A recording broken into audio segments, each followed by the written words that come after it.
અમરેલીમાં સતત વરસાદથી નદીઓ બંને કાંઠે અમરેલી જિલ્લાની બે નદીઓમાં પૂર આવ્યું। અમરેલી જિલ્લાની સૌથી મોટી શેત્રુંજી નદીમાં પૂર આવ્યું। બાબાપુર નજીક આવેલી સાતલડી નદીમાં પૂર આવ્યું છે।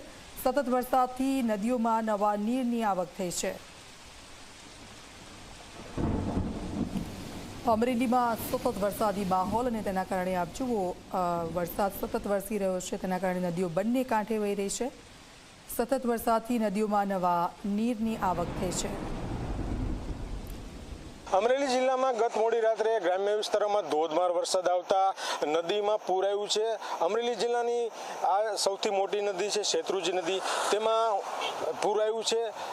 આસપાસના જે ગ્રામ્ય વિસ્તારના જે ખેડૂતો છે તે આ પૂરને લીધે તેને ફાયદો થશે। આને લઈને જે જમીનના જે પાણીના તળ છે તે ઊંચા આવશે, ખેતીમાં પણ ફાયદો થશે। તો બગસરા નજીક જે બાબાપુર ગામ આવેલું છે ત્યાં સાતલડી નદી આવી છે, તેમાં પણ પૂર આવ્યું છે। આમ અમરેલી જિલ્લાની બે જે નદી છે તેમાં હાલ પૂર આવ્યું છે, જેને લઈને ખેડૂતોમાં ખુશી જોવા મળી રહી છે। કેતન બગડા, ઝી મીડિયા, અમરેલી।